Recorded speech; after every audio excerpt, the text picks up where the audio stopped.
Hello student, कल की class में हमने आपको बताया था कि किसी भी सेल का ईएमएफ या इलेक्ट्रोमोटिव फोर्स कैसे ज्ञात करते हैं। अब प्रश्न यह उठता है कि जब किसी भी सेल के इलेक्ट्रोड विभव को हम कैसे मापें। तो किसी भी सेल के इलेक्ट्रोड विभव का मापन करने के लिए, चूंकि जो आपने ईएमएफ निकाला था वह जो है किन्हीं दो हाफ सेलों के इलेक्ट्रोड विभव का डिफरेंस था, यानी कि इलेक्ट्रोमोटिव फोर्स या ई का मान जो होता है वह दो इलेक्ट्रोडों के बीच का अंतर होता है। अगर हम किसी एक हाफ सेल का इलेक्ट्रोड विभव ज्ञात करना चाहें तो हम कैसे उस इलेक्ट्रोड विभव का मापन कर सकते हैं। तो बच्चों, किसी भी पर्टिकुलर इलेक्ट्रोड विभव का मापन करने के लिए हम स्वेच्छा से किसी एक इलेक्ट्रोड विभव का एक निश्चित मानक जो है बना लेते हैं, जिसमें से वैज्ञानिकों के द्वारा हाइड्रोजन इलेक्ट्रोड विभव को जो है एक विशेष रूप से इलेक्ट्रोड मापन के लिए यूनिट स्थापित की गई, जिसमें मानक हाइड्रोजन इलेक्ट्रोड विभव जो होता है वह हमेशा सामान्य ताप पर या कमरे के ताप पर वह हमेशा कितना होता है, 0 होता है। तो इस प्रकार से जब एक हाफ सेल का हमें जो है इलेक्ट्रोड पता चल जाता है तो दूसरे हाफ सेल को जब हम उसके साथ कनेक्ट करते हैं तो वोल्ट मीटर में आने वाला डिफरेंस या दिखाई पड़ने वाला विभव का अंतर जो होता है वह हाइड्रोजन इलेक्ट्रोड के सापेक्ष हाफ सेल का जो है इलेक्ट्रोड विभव होता है। तो इस प्रकार से हम क्या करते हैं कि इलेक्ट्रोड विभव के मापन की क्रिया करते हैं। तो आज हम लोग जो है मानक हाइड्रोजन इलेक्ट्रोड के बारे में पढ़ेंगे। Standard hydrogen electrode SHE standard hydrogen electrode के बारे में पढ़ेंगे। तो यहाँ पे आपको हाइड्रोजन इलेक्ट्रोड के हाफ सेल को दिखाया गया है, जिसमें आपका क्या है कि प्लेटिनम की एक छड़ है और एक तरफ से हाइड्रोजन गैस जो है वह प्रवाहित की जा रही है और दूसरी तरफ वह लिक्विड के रूप में हाइड्रोजन गैस उपस्थित है, जिसके जो है आपके सांद्रताएं जो है वह एक आपका मोलरता के रूप में 1 मोल दिया गया है। साथ साथ हाइड्रोजन गैस का जो दाब दिया गया है वह जो है 1 बार दिया गया है। तो अगर इसके लिए हम समीकरण या हाफ सेल को रिप्रेजेंट करें तो हम लिख सकते हैं कि एक इलेक्ट्रोड आपका जो है कितने पर, सामान्य ताप पर या 25 अंश सेंटीग्रेड के ताप पर। अगर हम इसके हाफ सेल की गणना करें या हाफ सेल को रिप्रेजेंट करें तो हाफ सेल को रिप्रेजेंट करने के लिए हम लिख सकते हैं PT, यानी एक आपका जो है इलेक्ट्रोड PT हो गया। दूसरा आपका हमने एक हल्की पाई खींची, फिर दूसरा इलेक्ट्रोड आपका हो गया H2, जिसका प्रेशर आपको कितना दिया गया है, यह गैसियस स्टेट में है, जिसका प्रेशर आपको दिया गया है 1 बार। उसके बाद फिर आपका दूसरा यहाँ पे हाइड्रोजन जो है वह हाइड्रोजन आयन के रूप में चेंज हो रही है, H+ के रूप में चेंज हो रही है, जिसकी सांद्रता जो है वह इक्वस फॉर्म में आ रही है और इसको इक्वस फॉर्म या जली विलयन के रूप में, तथा साथ साथ इसकी सांद्रता 1 m या 1 मोलर विलयन के रूप में है। तो इस प्रकार से आपका क्या हो गया कि PT, उसके बाद एक पाई आपका H2 और फिर 1 पाई आपका H प्लस। इस प्रकार से हम किसी भी हाफ सेल को, हाइड्रोजन इलेक्ट्रोड विभव के हाफ सेल को रिप्रेजेंट करने की क्रिया करते हैं। तो यह चूंकि आपका क्या है कि यह जो है आपकी मानक अवस्था में है। मानक अवस्था का मतलब कि जब ताप जो है वह 25 अंश सेंटीग्रेड या कमरे का ताप हो और उसकी सांद्रताएं जो है वह 1 मोल दी गई हो, तब उस समय जो अवस्था पदार्थ की होती है उसे हम क्या कहते हैं, स्टैंडर्ड या मानक कहते हैं। अब इसी स्थिति में जो आपकी मानक अवस्था पर इसका जो मान होता है वह मान आपका कितना होता है, मानक अवस्था पर EMF या E का मान जो होता है, चूंकि स्टैंडर्ड में लिया जाता है इसलिए यहाँ पर हम क्या करते हैं, एक शून्य लिख देते हैं जिसको हम क्या पढ़ते हैं, E0। तो मानक अवस्था पर इस सेल के लिए जो EMF या E0 सेल का मान आता है वह E0 सेल का मान जो है हमेशा कितना होता है, 0 होता है। यहाँ पर आपके क्या हो गए, E0 सेल का मान कितना हो गया, 0 हो गया। यानी कि अगर इसके एक साइड पर या इसके हाफ सेल के दूसरी साइड पर हम जिस भी सेल को लगाएंगे उसका इलेक्ट्रोड विभव का मापन जो है शून्य के सापेक्ष हम आसानी से ज्ञात कर सकते हैं। और एक चीज कि किसी भी इलेक्ट्रोड विभव का मापन करते समय हमेशा हाइड्रोजन इलेक्ट्रोड को हम क्या करते हैं, लेफ्ट साइड पर लगाने की क्रिया करते हैं, तथा राइट साइड पे आपका क्या होता है कि राइट साइड पे हमेशा जो है हम दूसरे सेल को लगाने की क्रिया करते हैं। अब इसी पर जैसे अगर हमको जिंक का इलेक्ट्रोड लगा दें, कॉपर का इलेक्ट्रोड लगा दें, तो इन इलेक्ट्रोडों की गणना हम कैसे करेंगे इसके बारे में हम आपको बता रहे हैं।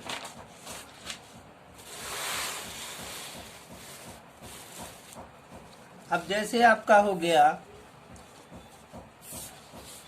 जैसे एक सेल हो गया, सेल है आपका PT, उसके बाद आपका H2।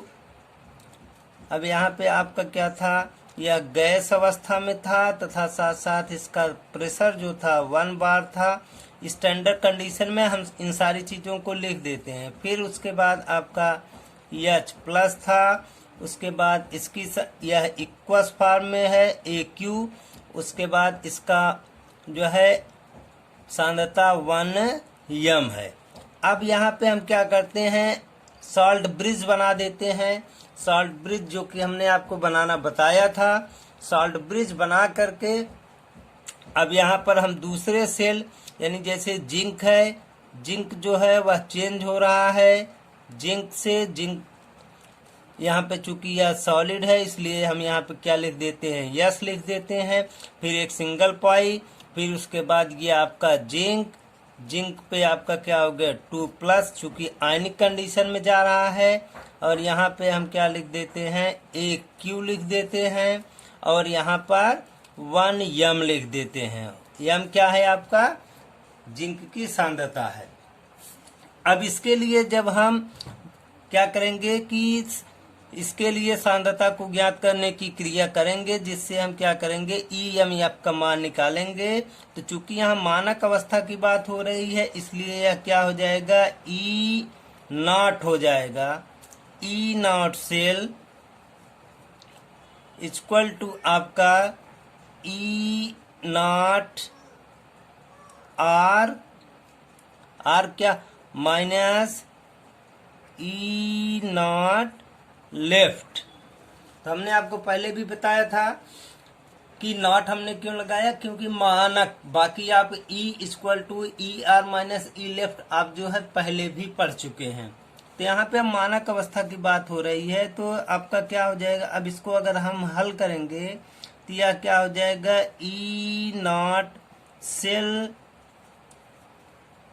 E0 cell equal to E0 R minus E।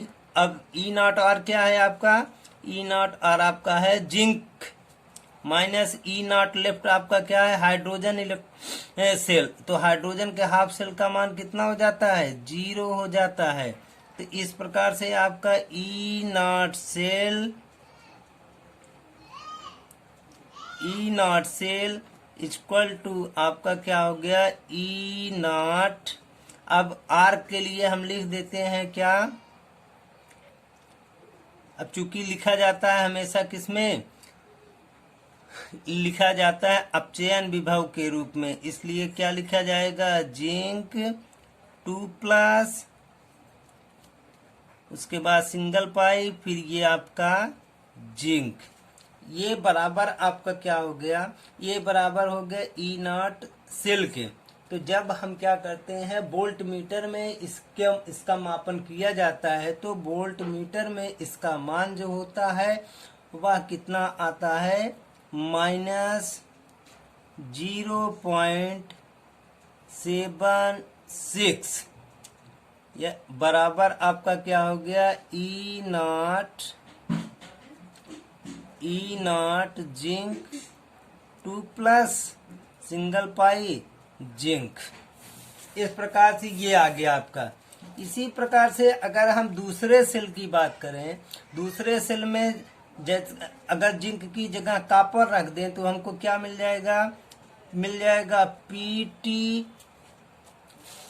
दूसरी जगह पे हमको क्या मिल जाएगा, Pt, फिर सिंगल पाई, फिर उसके बाद H2 के लिए हमने आपको बताया क्या कैसा है, गैस है, साथ साथ इसका प्रेशर कितना है, 1 बार। उसके बाद फिर आपका सिंगल पाई, फिर आपको मिल जाएगा H+, फिर उसके बाद आपका क्या हो जाएगा, AQ, और उसके बाद इसकी सांद्रता 1 m। फिर उसके बाद साल्ट ब्रिज के बाद फिर आपका क्या हो जाएगा, कॉपर, फिर सिंगल पाई, फिर आपका कॉपर 2+। कॉपर आपका क्या है, सॉलिड स्टेट है, और यह आपका इक्वस स्टेट है। तो यहाँ पे हम क्या लिख देंगे, 1 m लिख देंगे। अब इसके लिए जब हम ई नॉट सेल की गणना करेंगे तो ई नॉट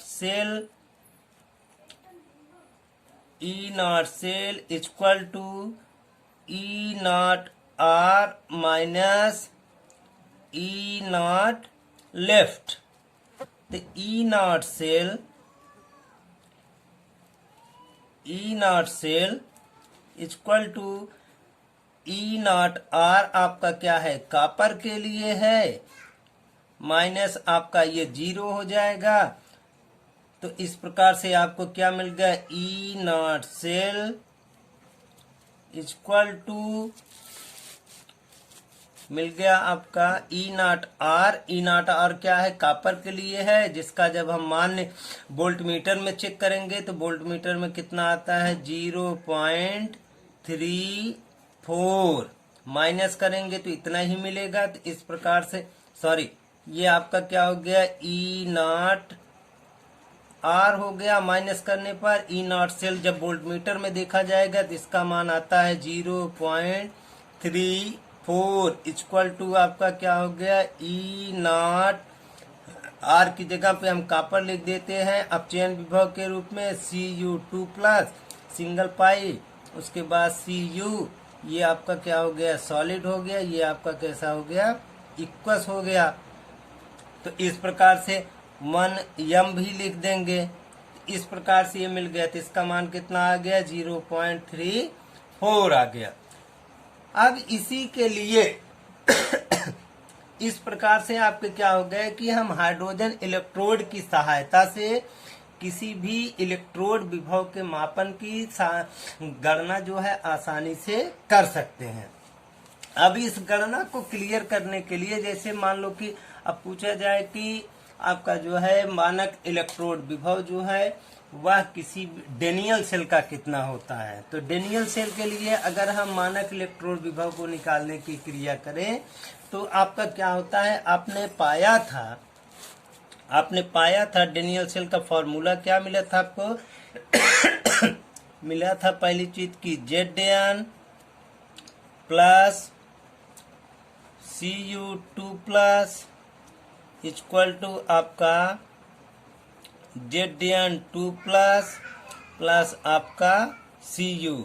अब यहाँ पे इन सब को चूंकि मानक अवस्था की बात हो रही है तो यहाँ पे इनके स्टेट को भी हम फॉरवर्ड करेंगे। तो यहाँ आपका क्या हो जाएगा, यह हो जाएगा AQ1M। ये आपका क्या हो जाएगा AQ1M। ये आपका यस सॉलिड स्टेट। अब इसके लिए अगर हम गणना करेंगे तो इसके लिए आपने निकाला था कि ई सेल इक्वल टू आपका जो है E nought left, E nought R minus E nought left. तो यहाँ पे चूंकि हम मानक अवस्था की बात कर रहे हैं तो ये हो गया ई नॉट इक्वल टू आपका हो गया E nought R minus E nought left equal to आपका ई नॉट आर का मान आपने पहले ही निकाला था। तो ई नॉट आर का मान जो है वह कितना आपको मिला है, वह कॉपर के लिए है। चूंकि कॉपर जो है वह आपका क्या है लेफ्ट में रहता है और जिंक जो है राइट में रहता है।